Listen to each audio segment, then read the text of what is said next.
Hello everyone, কেমন আছো সবাই? আশা করছি ভালো আছো। আমিও খুব ভালো আছি। আরও একটা নতুন ভিডিওতে তোমাদের সকলকে জানাই স্বাগত। আজকে দুপুরবেলা থেকেই ভিডিওটা স্টার্ট করলাম, মানে দুপুরবেলা রান্না করব এখন, তো ভাবলাম যে এখন থেকে ভিডিওটা স্টার্ট করি, সকাল থেকে যেহেতু স্টার্ট করা হয়নি। আর আজকে নিয়ে এসেছি একটু চিকেন, সেজন্য এখন চিকেনটা ধুয়ে তারপরে নুন, হলুদ, তেল এটা দিয়ে সমস্ত মানে পুরোটা দিয়ে মাখিয়ে রাখবো। আর এখনও তো মশলা করার দেরি আছে। মশলাটা যদি করা হয়ে যেত তাহলে একেবারে মশলা দিয়ে মাখিয়ে রাখলেও বেশ ভালো হতো। তারপরে দেখো মাংসটা ওখানে ওরকম মাখিয়ে রেখে তারপরে এদিকে আমি সমস্ত কিছু গুছিয়ে নিয়েছি মাংসর জন্য। এখানে পটলের তরকারি করবো, সেই জন্য পটলটা কেটে নিয়েছি, প্লাস পটল ভাজবো সেই জন্য পটল ভাজার মতনও কেটে নিয়েছি পটলটা। আর যা গরম পড়েছে না বন্ধুরা, কি বলবো, প্রচুর গরম পড়েছে। যারা যারা এই গরমে ধরো রান্না করে, যারা রোদে কাজ করে, তারাই একমাত্র জানে যে এই গরমটা কেমন। আর যারা বসে শুয়ে থাকে তাদের কথা আর কি বলবো। আর কিংবা যারা এমন কাজ করে সবসময় তাদের মাথার গোড়ায় পাখা চলছে, তাদের ব্যাপারটাই আলাদা। তো যাই হোক, এদিকে চিকেনটা কষানো হয়ে গেছে আর আলুও ভেজে রেখেছি চিকেনে দেবো বলে। আর এদিকে একটু স্যালাড কেটে নিয়েছি আমার জন্য। আর এদিকে পটলের রসা করেছি, মানে রসুন পেঁয়াজ দিয়েই করেছি, আর তার সাথে করেছি হচ্ছে পটল ভাজা। তো আজকে দুপুরের মেনুগুলো তোমাদের কেমন লেগেছে জানিও কিন্তু। আর আজকে চিকেনটা একদম হালকা পরিমাণে মশলা দিয়েছি, একদম অল্প মশলা দিয়েছি, যেহেতু অনেক গরম পড়েছে। একদম পাতলা ঝোল করেছিলাম আজকে। আর এখন হয়ে গেল সন্ধেবেলা। তো আজকে সন্ধেবেলা খাচ্ছে এখন সিঙ্গারা। একটু আগে দাদু বাজার থেকে সিঙ্গারা নিয়ে এসেছিলো, সেজন্য এখন সিঙ্গারা খেয়ে নিচ্ছি, গরম গরম সিঙ্গারা। আর কালকে আমাদের দোকানে হালখাতা ছিল, তো এই মিষ্টিগুলো মানে এখানে রয়েছে সেই খাজা বলে আর হচ্ছে লাড্ডু। তো এই দুটো মানে অনেকগুলো বেঁচে গেছিলো, সেইগুলো নিয়ে এসেছে। তবে এখনও অনেক প্যাকিং করা রয়েছে, সেগুলো হয়তো কালকে বাড়ি নিয়ে আসবে, কারণ অনেকেই আসে না। ধরো অনেক কাউকে কার্ড দেওয়া হয়, অনেকেই আসে না, তো সেই মিষ্টির প্যাকেটগুলো রয়েই যায়। তো সেই জন্য সেগুলো রয়ে গেছে, সেগুলোও কিন্তু নিয়ে চলে আসবে কালকে, মানে আর একটা দিন রাখবে দোকানে, যদি দেখে না আসছে না কেউই, তারপরে আর কি সেগুলো বাড়িতে ফেরত নিয়ে চলে আসবে। আর আমাদের বাড়িতে না সেরকম কেউ অতটা মিষ্টি খেতে পছন্দ করে না, সেই জন্য আমাদের বাড়িতে মিষ্টি আনলেও সেই ফেলাই যায়। তারপরে এখন রাত্রিবেলায় করে নিচ্ছিলাম একটু ডিমের তরকারি। আজকে দুপুরবেলা যা রান্না করেছিলাম দুপুরেই সব শেষ হয়ে গেছিলো খাওয়া দাওয়া করে, সেই জন্য এখন একটু ডিমের তরকারি করছি। তো একদম অল্প করেই করছি, মানে রাত্রিরে খাওয়ার জন্য, বুঝতেই পারছো শুধু এখনই খাবো। তো একটুখানি আলু দিয়ে আর অল্প একটুখানি মশলা করে আমি তারপরে ডিমের তরকারিটা করে নিয়েছি, একদম সিম্পলভাবে, খেতেও বেশ ভালো লাগছিলো। আর একদিন জানো তো আমি একদম আলু চচ্চড়ির মতন ডিমের তরকারি করেছিলাম, জাস্ট আলু চচ্চড়ি যেমনভাবে করে সেরকম করেছি, তার মধ্যে একটু ডিমটা ভেজে এরকমভাবে করেছিলাম। সেটাও কিন্তু বেশ ভালো লাগছিলো, মানে কোনো মশলা নেই, শুধু পেঁয়াজ কুচিয়ে দিয়েছিলাম, ব্যাস, আর কিচ্ছু দিইনি। আর গরমে আমার অবস্থাটা দেখতে পাচ্ছ, মুখ দিয়ে পুরো তেল বেরোচ্ছে, কি আর করা যাবে বলো তো। তো বন্ধুরা এখন বাজে রাত 11:35। তো পিয়ালি ভাত খেতে গেছিল, ভাত টাত খেয়ে পেট ভরেনি, তার জন্য এখন দুধ চা দিতে এসছে। আর এই দেখো মুড়ি আনতে গেছে। তুমি কি মুড়ি দিয়ে দুধ মুড়ি খাবে? এখন কটা বাজে একবার দেখাও। 11:30 বাজে, 11:30 দেখো, 11:38। হ্যাঁ, কারেন্ট চলে গেছে, এখন দুধ চাল দিচ্ছে, মুড়ি দিয়ে খাবে।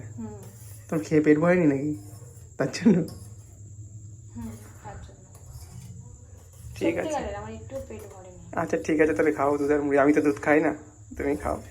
আর হচ্ছে আমি ভাত খেতে পারিনি, সেই কারণটা বলো। কোনো কারণ নেই, তুমি ভাত খেয়েছো, তোমার পেট ভরেনি। না, মিথ্যা কথা একদম বলবে না তুমি। আমি ভাত খেয়েছি, মানে ভাত খেতে বসেছি, শুধু ভাতে কাপড় পড়ছে, শুধু ভাতে কাপড় পড়ছে, যতবার মুখে ভাত দিচ্ছি ততবার মুখে কাপড় পড়ছে, দিয়ে লাস্টে খেতেই পারিনি, ফেলেই দিয়েছি। ওই জন্য ফেলে দিলে? আর মুখে কাপড় পড়লে কেমন একটা লাগে না বলো, খেতে ইচ্ছা করে না, তো সেই জন্য ফেলেই দিলাম লাস্টে ভাতটা। কি করবো, খিদে হয়ে পেয়ে গেছে?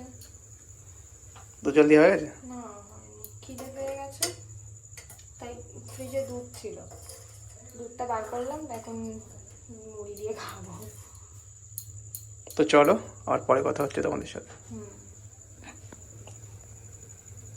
তো দেখো বন্ধুরা, আগের দিন রাত্রিবেলা কারেন্ট কিছুই ছিল না, তো তখন তোমাদের সঙ্গে রাত্রিবেলা কথা হয়েছিল। তারপরের দিন আবার আমি কথা বলতে আসলাম, কারণ সেদিনকে ভিডিওটা তো আর কন্টিনিউ করা হয়নি, সেই কারণে পরের দিন দুপুরবেলা থেকে আবারও ব্লগটা স্টার্ট করলাম। আর এখন দুপুরবেলা রান্না করছি, দুপুরবেলা কি রান্না করছি চলো সেটা তোমাদেরকে এক ঝলক দেখিয়ে দিই। আর আজকে একটু ইউনিক রান্না করছি, এটা আমি আগেও অনেকবার করেছি বাড়িতে, তো তাই ভাবলাম যে তোমাদের সঙ্গে একটু শেয়ার করি। এটা আজকে করবো হচ্ছে পটলের বড়া। তো একদম পাতলা করে পটলগুলোকে কেটে নিয়েছি আর এদিকে বেসনও গুলিয়ে নিয়েছি, দিয়ে আমি বড়া করব। এই পটলের বড়াটা খেতে কিন্তু বেশ ভালো লাগে, আমার কথা শুনে তোমরা বানিয়ে খেও বাড়িতে, বেশ ভালো লাগবে খেতে। তো মানে ইউনিক টাইপের আর কি, আমি বাড়িতে অনেকবারই বানিয়েছি, তো আজকেও একটু বানালাম যেহেতু ডাল রান্না করেছি। আজকে করেছি হচ্ছে মটর ডাল, সাথে হচ্ছে পটল ভাজা, সাথে হচ্ছে এই যে পটলের বড়া, আর এদিকে করেছি ভেন্ডি ভাজা। তো আজকে দুপুরের মেনু কিন্তু এইগুলোই রয়েছে, মানে একদম সিম্পল। আজকে নিরামিষ খাওয়া হবে সেই জন্য একদম নিরামিষই রান্না করেছি সমস্ত কিছু। আর পটলের বড়াটাও কিন্তু বেশ ভালো লেগেছিল, তোমরাও কিন্তু বাড়িতে অবশ্যই ট্রাই করো কিন্তু। তারপরে আর কি খাওয়া দাওয়া করে একটা লম্বা টানা ঘুম দিয়েছি, জানো তো এখন দুপুরবেলা হলে এত ঘুম পায়, আমি আর না ঘুমিয়ে থাকতেই পারি না। আর না ঘুমালে সন্ধ্যাবেলা থেকে আর চোখ মেলতে পারি না, সেই জন্য দুপুরবেলা ঘুমাচ্ছি, এই কদিন প্রচুর ঘুমাচ্ছি দুপুরবেলা। তো দুপুরবেলা ঘুমিয়ে ঘুম থেকে উঠে তারপরে সন্ধে দিয়ে এইমাত্র ঘরে এসে এখন আমি জামা কাপড়গুলো গুছিয়ে নিচ্ছি, কারণ সকালবেলা আজকে অনেক জামা কাপড় কেচে দিয়েছিলাম, সেগুলো আর গুছিয়ে রাখা হয়নি, তাই ভাবলাম যে এখনই একেবারে গুছিয়ে রেখে দিই, নইলে আর সময় হবে না। আর আমি ঘরটার গুছাই, সব কিছু সন্ধ্যাবেলাই গুছাই, সেটা তোমাদেরকে তো বলেইছি আগে। তো সন্ধ্যাবেলা সব জামা কাপড়গুলো গুছিয়ে রাখলাম, আর এই জামা কাপড় কটা বাদ দিলাম জানো তো, ওই আলনাতে রাখা ছিল, ওগুলো তোমাদের দাদাভাই পরেই না, আর আলনাতে বেশিরভাগটাই তোমাদের দাদাভাইয়েরই জামা কাপড় থাকে, আমার জামা কাপড় থাকেই না। আমার ডেলি নাইটিগুলো আমার ছাদের ওপরেই থাকে, মানে দোতলার ঘরেই থাকে, তো ওখানে মানে ওপরে স্নান করি, তো সেই জন্য ওখানে ধরো ওপরে মেলা হয়, তো ওখানেই ঘরের ভেতরেই থাকে, ওপরের দোতলার ঘরের ভেতরে। তো ডেলি ইউজের যেগুলো আমার লাগে সেগুলো আলনাতে একটা কিছুও থাকে না, সব তোমাদের দাদাভাইয়ের জামা কাপড় রয়েছে। আর ওইখানে দুটো শাড়ি আছে, ওই শাড়িগুলো ব্রিটিশ আমলের শাড়ি, পরি না, ওখানেই থাকে, বহুকাল থেকে ওখানেই থাকে, ওখান থেকে নামায়ও না, পরিও না, ওখানেই রয়েছে। এখন ভাবলাম যে শাড়িগুলোকে বাদ দিয়ে দেবো, তারপরে এখন মনে হলো যে শাড়িগুলো তো ভালোই রয়েছে, রয়েছে এখানে থাক। তো আলনা তো ওরকম কবে থেকে যে পড়ে রয়েছে কি আর বলবো। তো যাই হোক, আলনাটা অনেকটা ফাঁকা করলাম, ওই যে অতগুলো জামা কাপড় বার করলাম, কালকে ফেলে দেবো জামা কাপড়গুলো।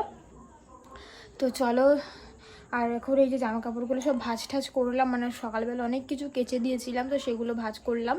তো ভাজ করে জিনিস জায়গায় রাখলাম, যেগুলো তুলে রাখার মতন সেগুলো ঢুকিয়ে দিলাম ওই শোকেসের ভেতরে। আর চলো, আর কি করা যাবে, আমাদের ঘরে মানে একটা ফার্নিচার ঢোকানোরও জায়গা নেই, তো সেই কারণে ধরো জামা কাপড় রাখার খুবই অসুবিধা, মানে কোনো ফার্নিচার ঢোকাতে পারি না, আর যে জামা কাপড়গুলো রাখবো তার মধ্যে সেটা কখনোই সম্ভব নয়। ঘরের মধ্যে যা আছে এইগুলো ছাড়া আর কিচ্ছু রাখার মতন জায়গা নেই, মানে ঘরে একটু স্পেস নেই, কি আর করা যাবে। ওপরের ঘর যবে হবে তবে আর কি, মানে কমপ্লিট যবে হবে, সেই কবে হবে তার কোনো ঠিক ঠিকানা নেই, আর কবে যে থাকতে পারবো, আদৌ কি ওপরের ঘরে আমার মানে আমি থাকতে পারবো কিনা তারও কোনো ঠিক ঠিকানা নেই। যাই হোক, ওপরের ঘরটা বড় করে বানানো হয়েছিল, মানে যেই ঘরটায় আমরা থাকবো মানে করা হয়েছে, সেই ঘরটা বড় করেই বানানো হয়েছিল, বাট কবে যে থাকা হবে ভগবানই জানে।